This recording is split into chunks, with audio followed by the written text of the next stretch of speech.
Arts and Media Studios in Milwaukee. I'm Charles Burcell. This is The Log.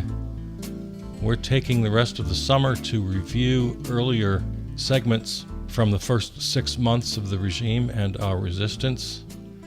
In today's review, we look at the various shakedowns of universities, etc.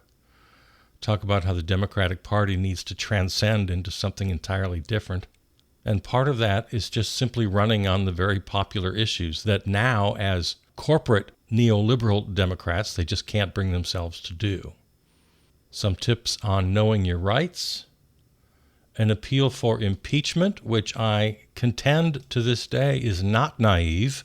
We have to demand it. We can't just give up, say, oh, it can't be done.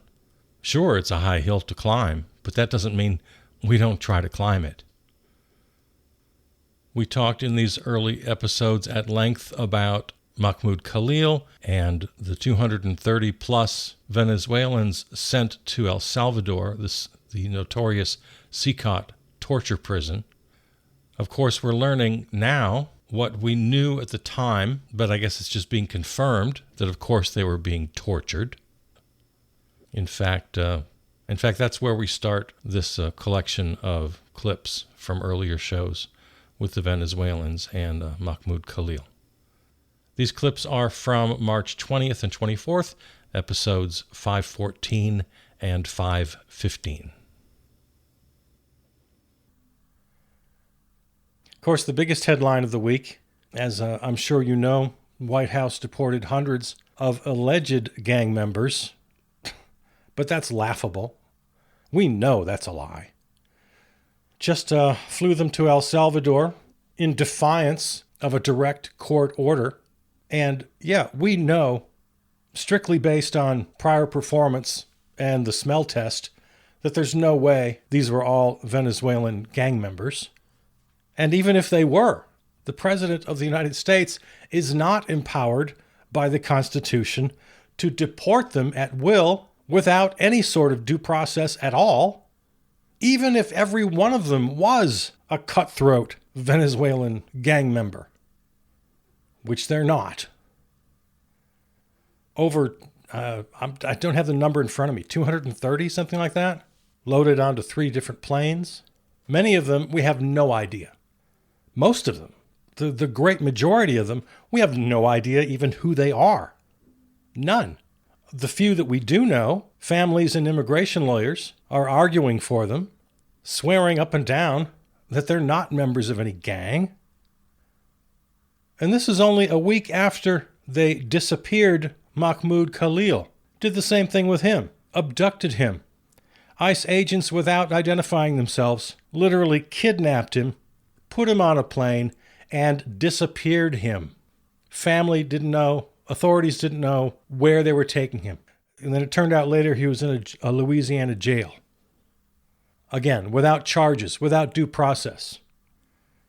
And at this point, it really, as I said, even if they were all guilty as hell, the Venezuelans, Mahmoud Khalil, let's pretend for a second that they were all guilty as hell.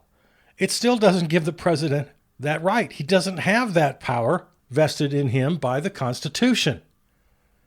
So that's why the courts are telling him that. And then he comes back with, Judge, you should just be impeached then if you disagree with me. This is 100% pure fascism, and there's no other way to describe it. And then if you saw the propaganda little film reel worthy of Riefenstahl, the infamous Nazi propagandist, filmmaker, all of these Venezuelan men, shaved bald, shaved their beards, in matching white tees and shorts, being marched out of the plane and into the facility, apparently a notorious prison in El Salvador, rounded up without due process, without a hearing, without being charged of anything. Just grab them, defy a federal judge who ordered you not to do it anyway.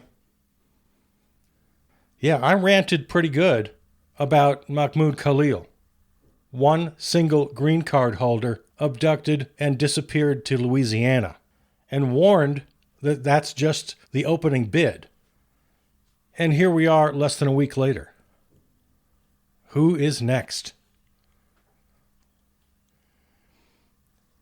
And the justification they try to use, right? Oh, well, we are at war. That's how I can use this 250-year-old law. We'll just call it a war. We'll call the southern border an invasion. You just call anybody a terrorist. Well, Mahmoud Khalil is a terrorist, obviously. See, this was my thought going into January 6th so long ago.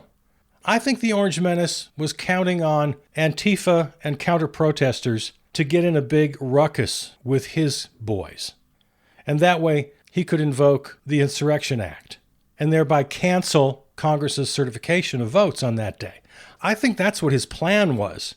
But Antifa and the counter-protesters didn't take the bait, so that never happened. So he had to kind of improvise from there. But he continues to play the same game. He's so transparent. Oh, just declare an invasion at the border. Claim that Trende Aragua is a terrorist group and has invaded the United States. Yeah, that use of language. Just the complete abuse of language. You know, all graffiti is not vandalism. All vandalism is not destruction of property. All destruction of property is not violence, especially if you compare it to actual violence where you hurt people. Yeah, you can't just call anything violence, which is what they do. They became masters of this during Black Lives Matter. Somebody spray paints the window of a CVS, and all of a sudden, they're violent radicals. They're terrorists. They did the same thing, this abusive language regarding the whole Israel-Hamas thing.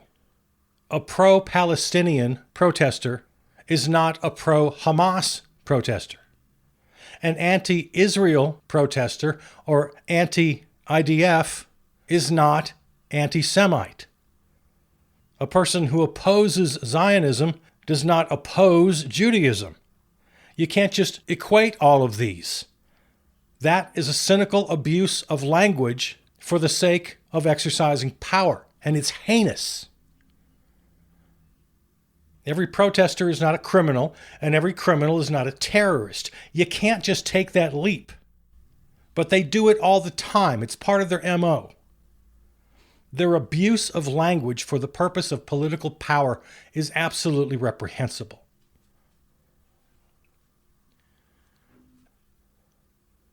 He's fired the Democrats on the Federal Trade Commission for how many decades now? The way the FTC is set up, it's always 3 members from the majority party, that is the party holding the presidency, and then 2 members of the minority party. It's exactly the same way the FCC is set up, Federal Communications Commission. And you know that's next. He wants all MAGA FCC, and that's right at the top of his agenda, of his fascist agenda, is to destroy the free press. Because that's what fascists do. He's already been threatening, and he's already had many victories in that regard. The Washington Post opinion page is now a mouthpiece for right-wing propaganda. There's self-censorship everywhere. Millions of dollars flowing from major media concerns to super PACs or presidential libraries or inauguration funding. So, these independent commissions, Federal Trade, Federal Communications, the Federal Elections Commission, of course, works the same way. You know they're next. Unless I've missed a headline, unless that's happened already. And, as I need to keep saying, all of this, every bit of it, is unconstitutional. It's an abuse of power. He's exercising power that he does not have. Impeachment. Impeachment. Now. Yeah, I know we haven't got the votes. Of course we don't. That doesn't stop you from writing up the articles of impeachment. Let's go, Democrats. When things are escalating this fast, call me naive, I can't help but think there might be a handful of Republicans who finally stand up and say, wait a minute. And a handful of Republicans is all we need to impeach his ass back to Florida. Republicans, it's in your self-interest. Any Republican members of Congress listening right now? Save yourself.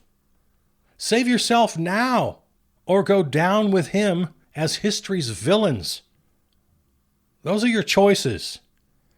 Republicans, impeach Trump right now. You'll get every single Democrat in the House and the Senate with you. Well, that just leaves President Vance then. Okay, well, just tell President Vance loudly and clearly that he's on a zero-tolerance watch. 1 inch outside of the law, and it's impeachment for you. 1 strike and you're out. Republicans, do the right thing, if for no other reason, to save yourself from being the greatest villain and or the greatest fool of the history books. I want to give you something that I've alluded to before. I've promised this for a while. Give you a couple of ideas on what to say when that reporter puts a microphone in front of your face. At some point, it's going to happen when you're out there, because you're going to be out there every weekend at some action, right? Well, these people are reporters. They work hard. Help them out. Make their job easy. The easier you make their job, the more likely it is that your message is going to be used in their report. So give them just a little who, what, where, what the journalist wants. My name is Bob. I'm a teacher. I'm concerned about education. And then just give a little example. Well, the gutting of the Department of Education will hurt low-income districts, will hurt special needs kids. My name is Philippe. I'm a first responder. I'm concerned about the lack of federal funding for local resources like emergency rooms. So just tell them who you are, tell them what you are, tell them what you're concerned about, give a little concrete example. My name is Marie. I'm a parent. I'm concerned about the environment. I live with my kids in a low-income neighborhood that has higher cancer rates and higher rates of asthma. And the defunding of climate initiatives is going to hurt me and my family and my neighbors. That's gold for a reporter. They're going to kiss you. And you're going to get your message across. So be ready. Have your little thing just ready to go. Who are you? What are you? What are you concerned about? Give them a little example. You can even take the initiative. If you see somebody with a microphone and a camera, go ahead. Walk right up to them. I'll talk to you.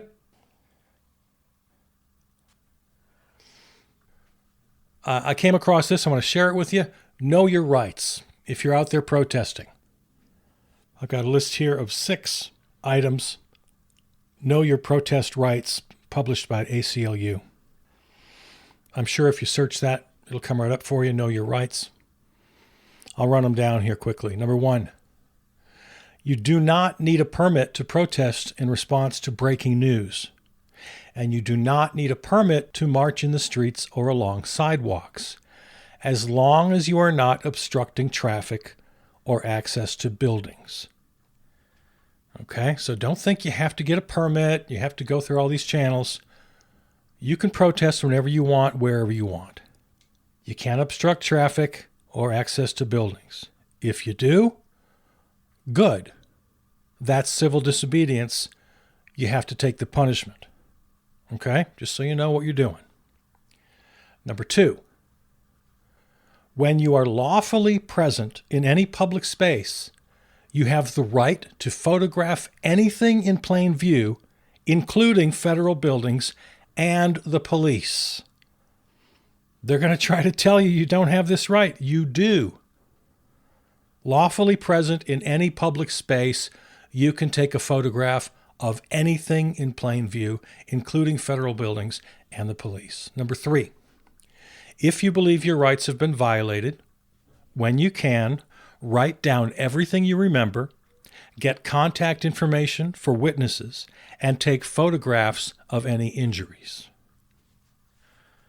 Number 4, if you get stopped by the police, ask if you're free to go. If they say yes, calmly walk away. Number 5, if you get arrested, you have a right to ask why. Otherwise, say you wish to remain silent and ask for a lawyer immediately. Do not sign, say, or agree to anything without a lawyer present. And number 6, if you get stopped by a member of the military or any law enforcement officer at a protest, you have the right to remain silent or to tell them that you'll only answer questions in the presence of an attorney, no matter your citizenship or your immigration status. So those are 6 items. I'm sure if you search that, it'll come right up for you. Know your rights from the ACLU.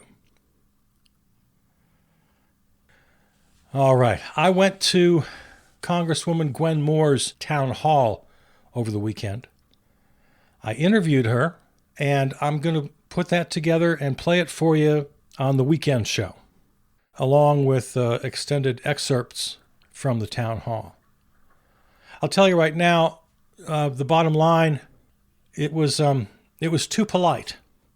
It's, they use the word fight a lot. Well, we have to fight. But what are you actually doing? Democrats just aren't doing enough. The office holders. And there's all this hand-wringing and this pontificating from the chattering class about what they should do. Well, damn it, do something. I'm really hoping a lot of independent candidates run in the midterms. But even that, that's great. As great as that is, that's still a year and a half away. We have serious, as they say, the 5-alarm fire is happening right now. We have to get in the streets and we have to take direct action right now.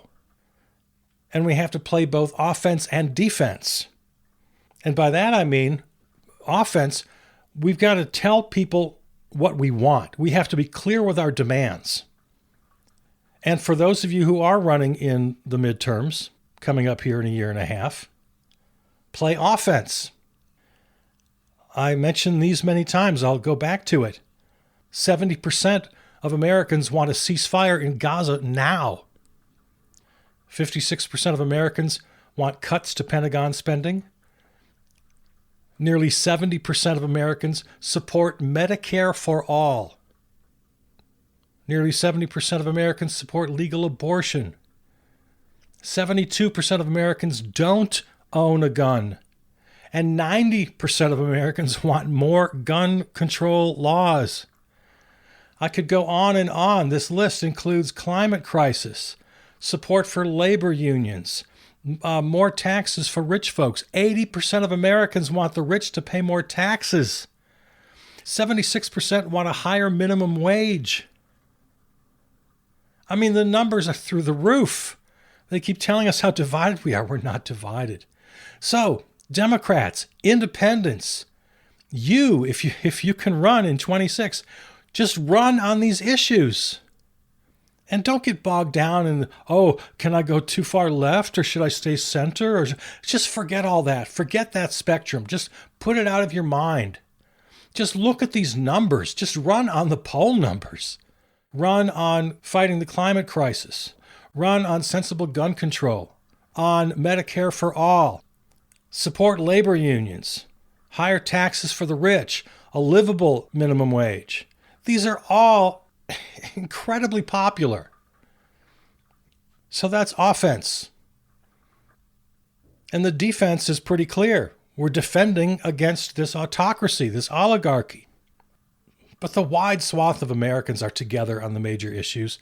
Everybody knows MAGA is insane, except the small number of true believers. And then you got a bunch of hangers-on only because they just want to latch on to the winning side. Or they think somehow if they don't go along, they'll be hurt. As soon as you got a train running down the other track, they're going to jump on it. Look at these crowds that Bernie and AOC are getting. Nearly 34,000 people in Denver. Bernie said he never had a crowd that big when he was running for president. All over the country, they're getting crowds. And neither one of them, AOC, Bernie, they're not up there saying anything crazy. They're just saying things that everyone already agrees to. Everybody deserves basic human rights, including LGBTQ folks. Rich people aren't paying enough in taxes. Healthcare is a right. Basic stuff. And like I said, it's not about just running for office. We got to do things right now. The court cases, God bless these judges, the Orange Menace is losing. Just like in the 2020 post-election court losses, he's just taken loss after loss after loss. That's good so far. Let's hope it keeps up, and let's hope a couple of people on the Supreme Court have the guts to do the right thing. It's not out of the realm of possibility that certainly Chief Justice Roberts, he's done the right thing occasionally. Amy Coney Barrett, occasionally. Brett I Like Beer Kavanaugh, occasionally. Gorsuch, occasionally. Of course, just forget about Alito and Thomas. They're gone. But the others, we can have some hope. And if that 34,000 person crowd in Denver for Bernie and AOC is replicated in Phoenix and Houston and Sacramento and Milwaukee and Minneapolis and Cleveland and every other city in this country, and then it's 50,000, and then it's 100,000, and before you know it, we have millions of people on the street. You don't think the Supreme Court is going to take notice of that? They absolutely will. You think they sit solemnly in their robes and they just tune out the entire world around them and just focus in? Well, what's the law? What's the original intent of the founders?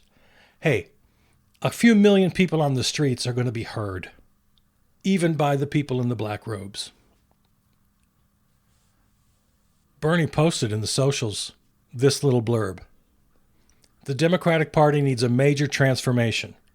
It can no longer be a top-down, billionaire-funded, consultant-driven party.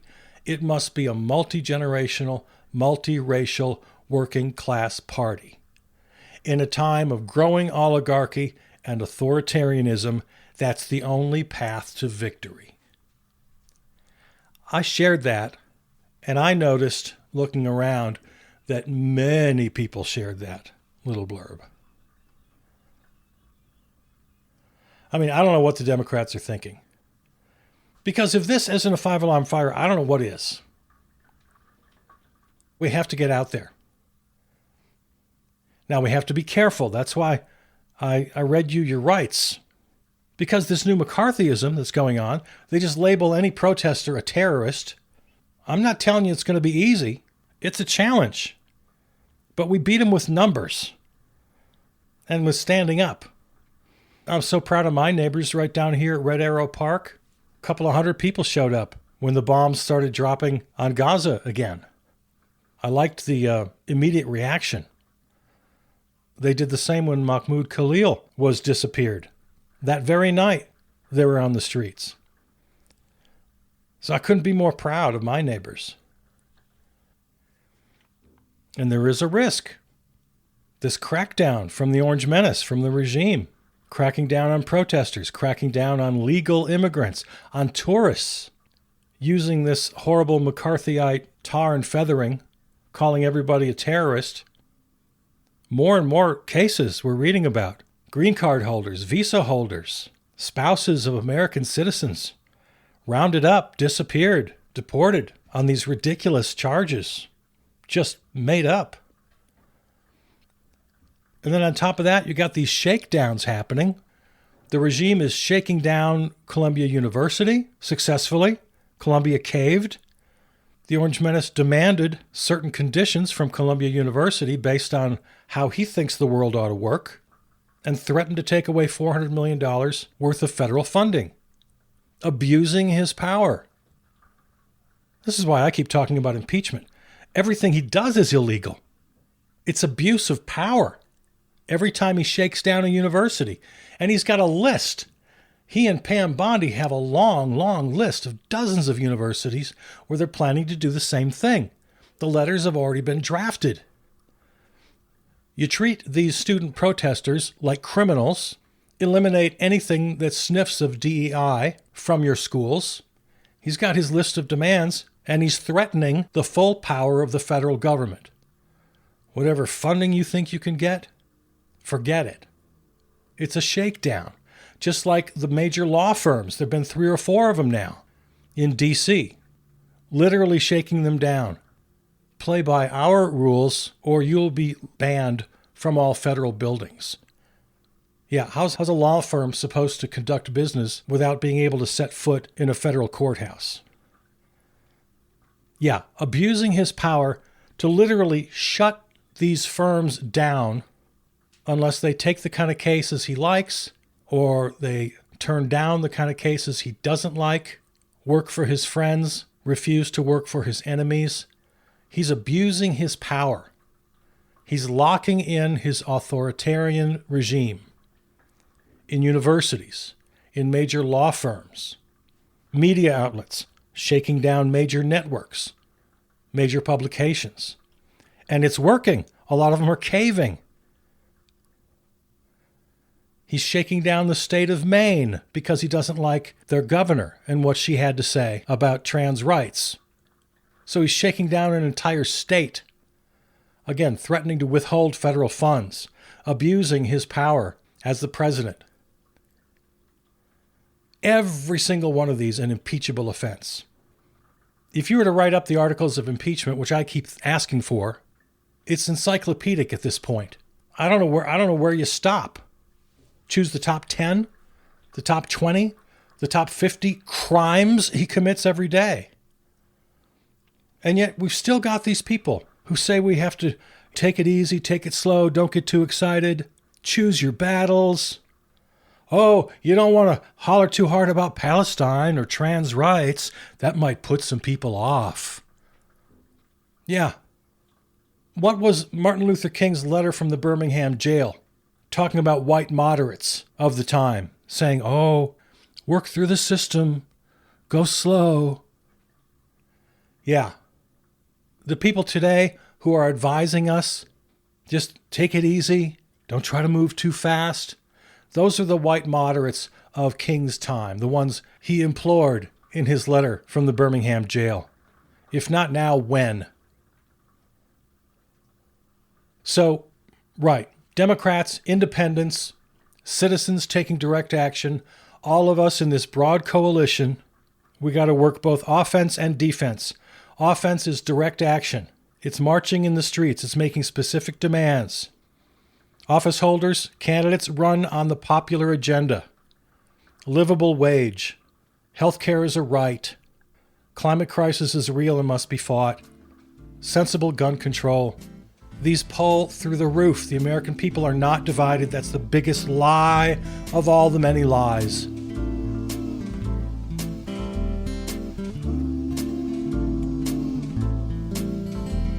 You've been listening to a best of episode of The Log featuring clips from March 20th and 24th, episodes 514 and 515. Find all episodes at the website charlesburcell.com or on your favorite podcast platform. Follow on Substack and Blue Sky. Thanks to our home station, River West Radio in Milwaukee. Peter Donalds wrote and performed our theme song. All right, there it is. I love you. See you out there.